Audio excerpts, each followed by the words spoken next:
Hello, praise Lord.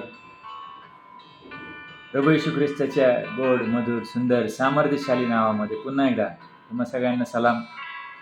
पुन्हा एकदा मी परमेश्वराची काही वचनं घेऊन तुमच्या समोर आलो. या बघूया आज आपण परत एकदा अगदी थोड्या वेळात परमेश्वराची काही वचनं आणि शिकण्याचा आपण प्रयत्न करूया.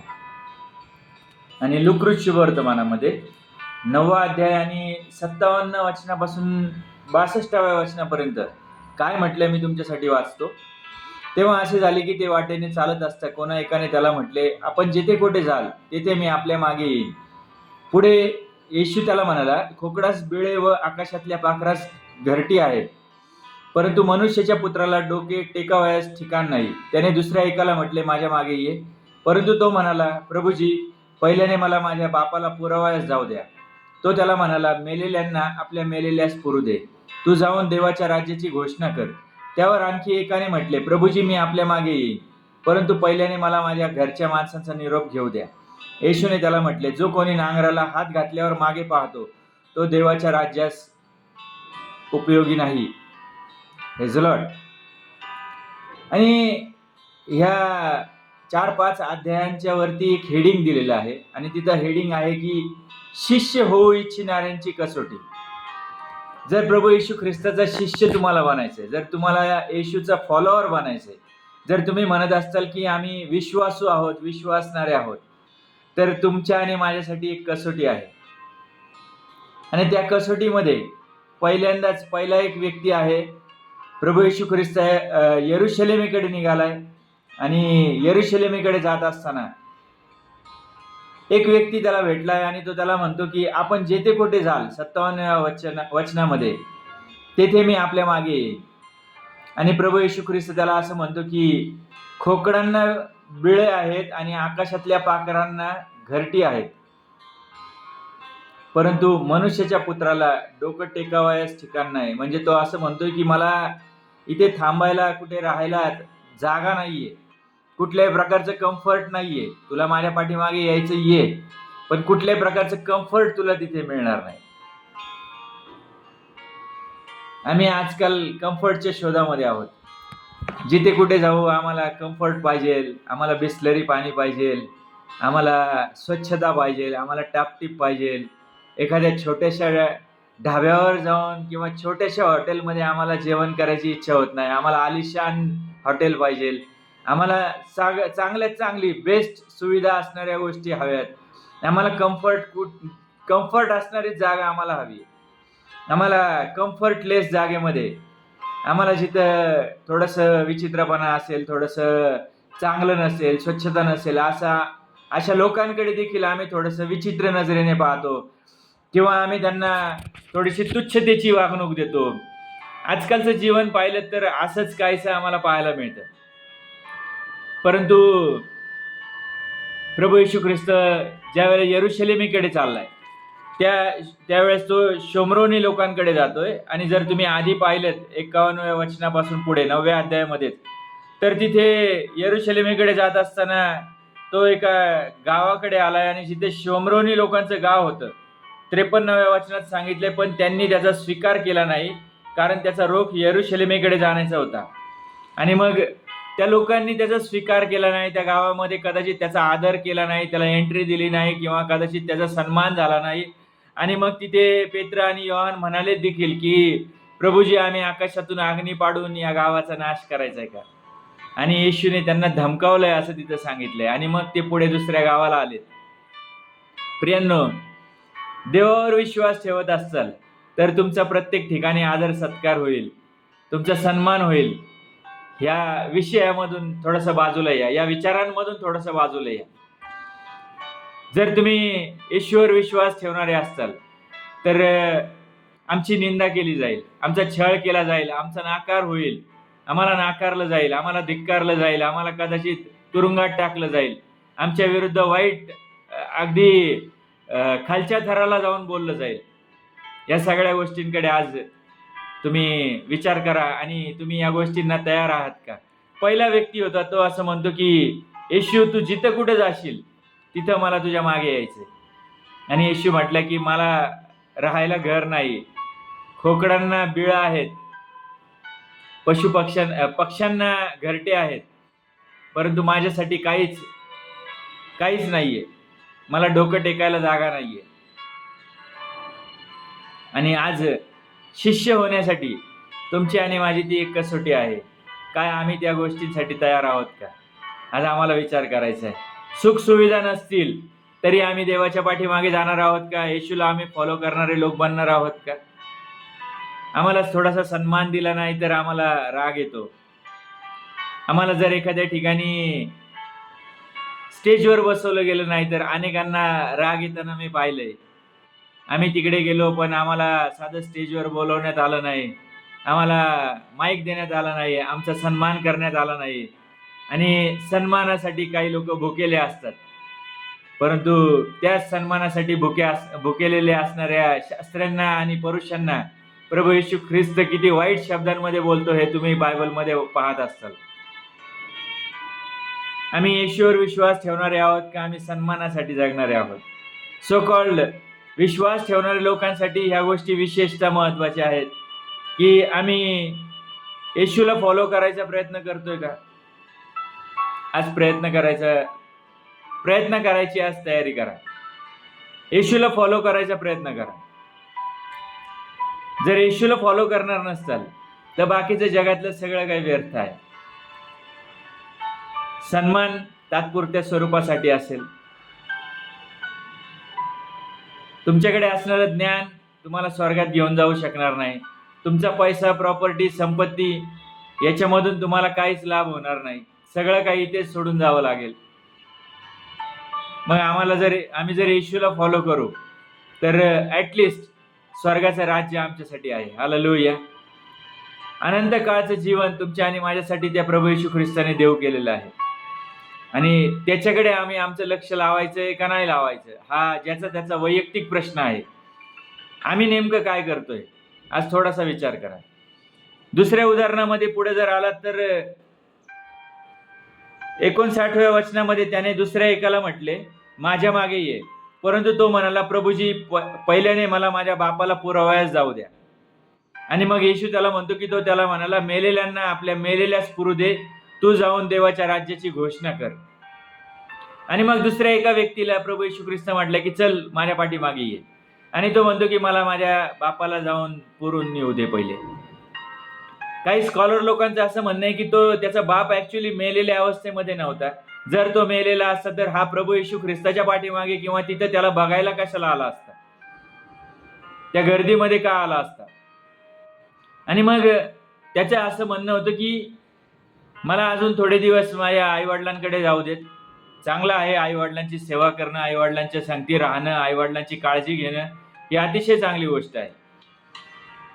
पण आईवडिलांच्या संगती राहू देत आणि मग आईवडील मेल्यानंतर त्यांना पुरून झाल्यानंतर जेव्हा मी एकटा उरेल त्यावेळेला मग मी तुझ्या पाठीमागे चालायला सुरुवात करतो, असं त्याला ऍक्च्युली म्हणायचं होतं. जसं आपल्याकडे म्हटलं जातं की तरुण आहात, तरुणपणामध्ये ऐश करून घ्यायची आणि मग म्हातारा झाल्यानंतर मग देवदेव करायला लागायचं. तशाच प्रकारे काहीतरी हा व्यक्ती म्हणायचा प्रयत्न करतो की मला पहिले थोडंसं माझ्या आई वडिलांसाठी राहू देत. ते जेव्हा मरतील, ज्या वेळेला त्यांना मी पुरेल, जेव्हा त्यांची अंतिम विधी संपतील त्यावेळेला मग मी तुझ्या पाठीमागे चालायला सुरुवात करतो. आणि प्रभू येशू ख्रिस्त त्या गोष्टीला त्याला परवानगी देत नाही. तो म्हणतो की जे मेलेले लोक आहेत त्यांनाच मेलेल्यांना पुरू दे. म्हणजे त्याला आध्यात्मिक दृष्ट्या येशूला सांगायचे की जे आध्यात्मिक दृष्ट्या मरण पावलेले आहेत ते लोक ती प्रेतक्रिया करतील, परंतु तू जा आणि देवाच्या राज्याची घोषणा कर. काय तुमची आणि माझी तयारी आहे का देवाच्या राज्याची घोषणा करायची? आम्ही आमची प्रायोरिटी पहिले येशूला देतोय का? आम्ही टोटली कमिटेड लोक आहोत का? आम्ही अर्धवट कुठेतरी विश्वास ठेवलाय, थोडंसं बायबल वाचतो, थोडीशे कधी कधी उपवास करतो, कधी कधी प्रार्थना करतो, कधी कधी चर्चला जातो, जसं जमेल तसं आम्ही ऍडजस्टमेंट करणारे लोक आहोत. देवाच्या वचनाशी ऍडजस्टमेंट करत आहोत. देवावर जो विश्वास ठेवलाय त्या विश्वासासंगती कुठेतरी ऍडजस्टमेंट करत आहोत. देवाच्या वचनांसंगती ऍडजस्टमेंट करत आहोत. देवाचं वचन जसं हवंय तसं स्वतःसाठी त्याला ट्विस्ट करून आम्ही वापरत आहोत. विचार करायची आज गरज आहे. आम्ही कशा प्रकारचे ख्रिस्ती आहोत, कशा प्रकारचे विश्वासणारे आम्ही आहोत. पुढे जाऊया आपण. मग 61व्या वचनामध्ये 9वा अध्याय 61वं वचन, लुकरूच शुभवर्तमान. त्यावर आणखी एकाने म्हटले, प्रभूजी मी आपल्या मागे येईन, पण पहिल्याने मला माझ्या घरच्या माणसांचा निरोप घेऊ द्या. आणि मग येशूने त्याला म्हटले, जो कोणी नांगराला हात घातल्यावर मागे पाहतो तो देवाच्या राज्यास उपयोगी नाही. Praise the Lord.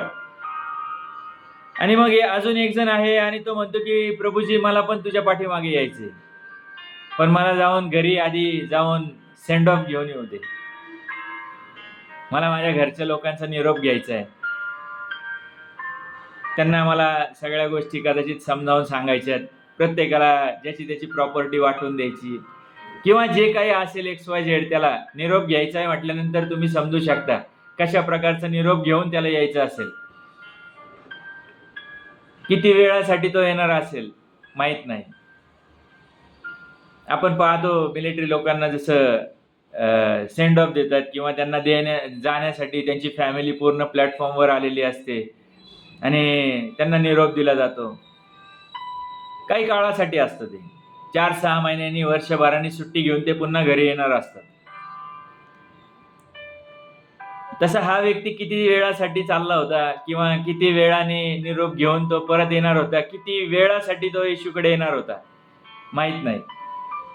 परंतु आज मला तुम्हाला सगळ्यांना एक विचारायचंय, तुम्ही किती वेळासाठी येशूचे शिष्य बनायला तयार आहात?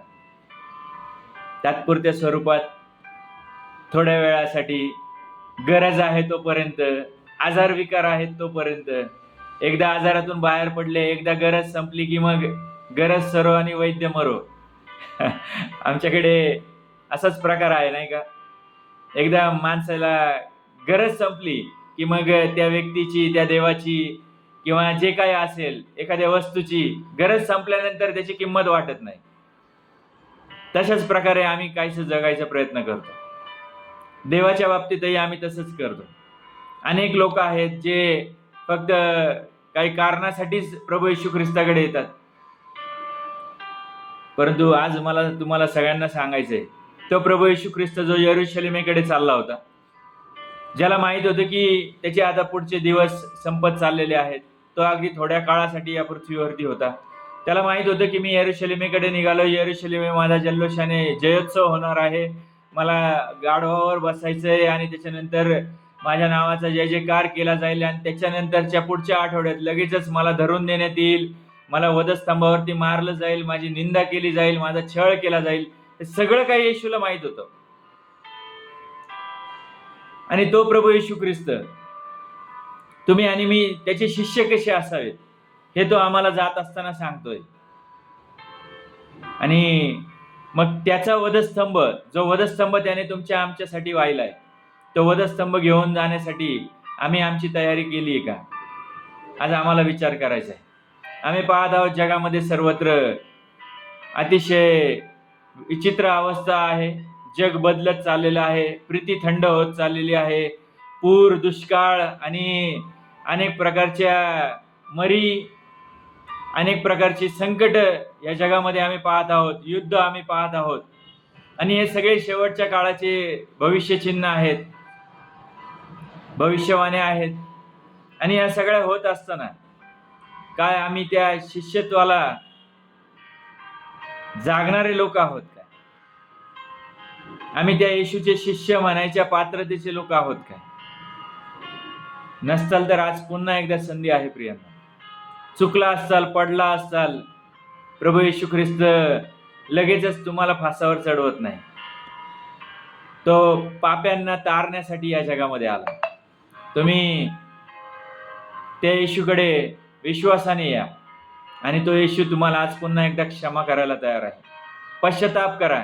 तो असं म्हणतो की नांगराला हात घातल्यावर जो कोणी मागं वळून पाहतो तो देवाच्या राज्यासाठी उपयोगी नाही. आम्ही एकदा विश्वास ठेवल्यानंतर आम्ही जर देवाला सोडून जर मागे जाऊ तर आम्ही त्या देवाच्या पात्रतेचे लोक बनणार नाही. तुम्ही ज्याही स्थितीत असाल देवावर विश्वास ठेवा. तो येशू तुम्हाला नाकारणार नाही. तो तर प्रकटीकरण 3:20 मध्ये असं म्हणतो की जर मी दाराशी उभा आहे आणि ठोकत आहे, आणि विशेषतः हे वचन ख्रिस्ती विश्वासणाऱ्यांसाठीच आहे. आजही तो प्रभू येशू ख्रिस्त दाराच्या बाहेरच उभा आहे. तो अजून आत आलेला नाही. तो आजही आमच्या संगती सहभागिता मागत आहे, म्हणजे आम्ही अजून त्याला सहभागिता दिलेली नाहीये. तो म्हणतो की मी तुमच्या संगती आत येईल आणि तुमच्या बरोबर जेवण करेल. म्हणजे आजही आम्ही एकटेच जेवण करत आहोत. आम्ही त्या येशूला जेवणासाठी आमंत्रण दिलेलं नाहीये. आम्ही आमच्या जीवनात त्याला आमंत्रित केलेलं नाहीये. तो आजही वाट पाहत आहे प्रियांनो. आणि ते एक सुंदर गाणं आहे, शायद ये मौका हो तेरा आखरी, येशू बुलाता तुझको नासरी. बघा, विचार करा, अजूनही वेळ गेलेली नाही. आम्ही शेवटच्या काळामध्ये जगत आहोत. प्रभू येशू ख्रिस्त तुम्हाला शिष्य होण्यासाठी बोलवत आहे. तो म्हणतो की नांगराला जर हात घातला, जर तुम्ही विश्वास ठेवला असेल तर आता मागे वळून पाहू नका. आणि जर तुम्ही मागे वळून पाहणारे असाल तर कदाचित त्या मिस्रातून ज्या वेळेला परमेश्वराने त्या मिस्री लोकांना, इस्रायली लोकांना बाहेर काढलं, आणि त्या इस्रायली लोकांनी त्या मिसर देशातून बाहेर आल्यानंतरही त्यांना सारखी सारखी आठवण त्या मिसर देशाचीच यायची. तिथे त्यांना काय मिळत होतं, ज्या गुलामगिरीत ते जगत होते त्या गुलामगिरीतून बाहेर आले, परंतु तिथं ज्या गोष्टी मिळत होत्या त्याच गोष्टींची त्यांना सारखी सारखी आठवण येत होती. प्रियांनो, आम्ही पण तसेच आहोत काय? झालेल्याच गोष्टींचा आम्ही वारंवार विचार करत बसलोय. आम्हाला आज गरज आहे पुढं पाहण्याची, त्या देवाकडे पाहण्याची. तो प्रभू येशू ख्रिस्त जो तुमच्या माझ्यासाठी या जगात आला, आमच्या पापांसाठी वधस्तंभावर बलिदान झाला, जो मरण पावला, जो मेलेल्यातून तिसऱ्या दिवशी पुन्हा उठला, जो स्वर्गात गेला आणि जो पुन्हा एकदा येत आहे, ज्याचं वचन आम्हाला सांगते की आमचं नागरिकत्व जर स्वर्गामध्ये आहे. आणि तो येशू योहानमध्ये 14व्या अध्यायात असं म्हणतो की मी तुमच्यासाठी जागा तयार करायला जात आहे. आम्ही या पृथ्वीवरती घरं बांधतो. आमचं प्रत्येकाचं स्वप्न असतं की आपलं स्वतःचं हक्काचं घर असावं. परंतु मला सांगू द्या की आम्ही तात्पुरत्या काळासाठी या पृथ्वी तलावर आहोत. आमचं नागरिकत्व जर स्वर्गामध्ये आहे आणि तो प्रभू येशू ख्रिस्त तिथं आमच्यासाठी कायमस्वरूपी त्यांनी घर बांधून ठेवलेलं आहे. आमच्यासाठी त्यांनी जागा तिथे तयार केलेली आहे. काय आमचा तो विश्वास आहे का? जर आम्ही त्याचे शिष्य बनणार आहोत, खऱ्या अर्थाने खरे विश्वासू शिष्य, तर निश्चितच तुमच्या आणि माझ्यासाठी तिथं जागा उपलब्ध आहे.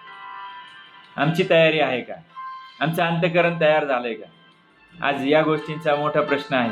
आणि आज विचार करा प्रियांनो, आज तुमच्या माझ्यासाठी पुन्हा एकदा एक हे आव्हान आहे की आम्ही त्या येशूचे खरे शिष्य आहोत का?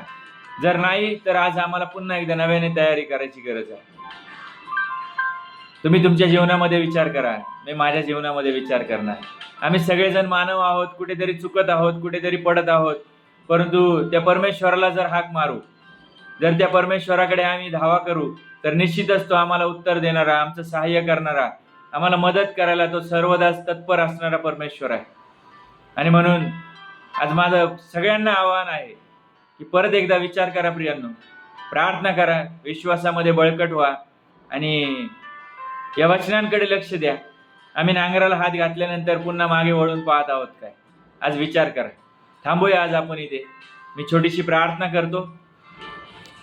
धन्यवाद देतो जिवंत परमेश्वरा, राजांच्या राजा, प्रभूंच्या प्रभू, सर्व गौरव, मान, सन्मान, आदर, महिमा, प्रशंसा फक्त तुलाच आणि तुलाच देता आम्ही तुझ्या दयास्थानापुढे येतो. आजचा सुंदर दिवस तू आमच्या आयुष्याला जोडलास आणि परमेश्वर पित्या त्याच वेळेला या सुंदर वचनांमधून तू आमचं मार्गदर्शन केलंस. आम्ही तुला धन्यवाद म्हणतो परमेश्वर. जिवंत देवा, आम्ही तुझ्या पाठीमागे येण्याच्या लायकीचे लोक आहोत की नाही आज याचा आम्हाला विचार करायचा आहे परमेश्वर. आमची पात्रता आहे की नाही आज आम्हाला याचा विचार करायचा आहे. जर आम्ही त्या पात्रतेचे नसेल तर आज आम्ही तुला विनंती करतो, तुझ्या पवित्र आत्म्याद्वारे तू आम्हाला पुन्हा एकदा नव्याने तयार कर, आम्हाला घडव. तुझं वचन सांगतं आम्ही माती आहोत आणि तू कुंभार आहेस. होय परमेश्वरा, आमचं जीवनरूपी पात्र आज तुझ्या पवित्र हातात घे आणि तू आम्हाला तयार कर की आम्ही तुझ्या पवित्र मार्गावर पवित्रपणे तुझ्या पाठीमागे चालू. होय परमेश्वरा, ज्या प्रकारे 12 शिष्य चालले त्या प्रकारे चालणारं जीवन तू आम्हाला दे परमेश्वर. आम्ही चुकत आहोत, आम्ही पडत आहोत परमेश्वरा, परंतु त्या परिस्थितीतही परमेश्वरा आम्ही तुझ्याकडे हाक मारतो, तुला विनंती आणि प्रार्थना करतो की तू आमच्या जीवनाचा ताबा घे. तू आमचा चालक आणि मालक हो आणि परमेश्वरा तू आम्हाला तयार कर. पुन्हा एकदा नव्याने तू आम्हाला घडव परमेश्वर पित्या, आणि तुझ्या नावाचा गौरव तू आमच्या जीवनाच्या द्वारे करून घे.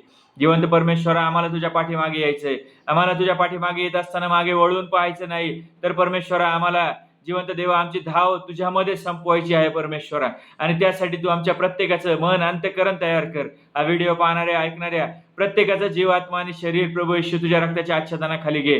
प्रत्येकाला तू आशीर्वादित कर, प्रत्येकाला तुझ्या वचनाप्रमाणे जगणारे जीवन दे, अशी तुला नम्रतेची विनंती आणि प्रार्थना करतो. प्रत्येकावर दया कर, कृपा कर. प्रत्येक व्यक्तीला, प्रत्येक भावाला, बहिणीला परमेश्वरा तू प्रत्येक एका समस्येमधून बाहेर काढ. प्रत्येकाला आरोग्याचा स्पर्श कर आणि अद्भुतरित्या तू प्रत्येकाला आशीर्वादित कर. तुझ्या चांगुलपणाचा अनुभव प्रत्येकाला घेता येऊ देत आणि त्याच वेळेला प्रत्येकाला तुझ्या त्या वचनांप्रमाणे जगता येऊ देत. तुझ्याकडे पाहणारं जीवन तू प्रत्येकाला दे. हीच आज नम्रतेची विनंती आणि प्रार्थना करतो. या वेळेबद्दल पुन्हा एकदा तुझे आभार आणि उपकार मानतो. इथून पुढचा वेळ आणि आमचं जीवन तुझ्या हातात समर्पित करत सर्व विनंती आणि प्रार्थना आमचा तारणारा प्रभू येशू ख्रिस्त याच्या गोड आणि सामर्थ्यवान नावात केली म्हणून तू ऐक पित्या. Amen, amen. Praise the Lord. चला तर थांबूया मग आपण. त्या परमेश्वराकडे लक्ष द्या. विश्वास ठेवा की तो देव तुमचं आणि माझं सहाय्य करत आहे. तुम्ही प्रार्थना करा, बायबल वाचा, सातत्याने बायबल वाचा आणि त्या बायबलमध्ये तो प्रभू येशू ख्रिस्त तुम्हाला सापडेल, जो तुम्हाला त्याच्या मार्गावर चालण्यासाठी मदत करेल. हालेलुया. थांबूया आपण इथे आज. Thank you. Praise the Lord. God bless you all.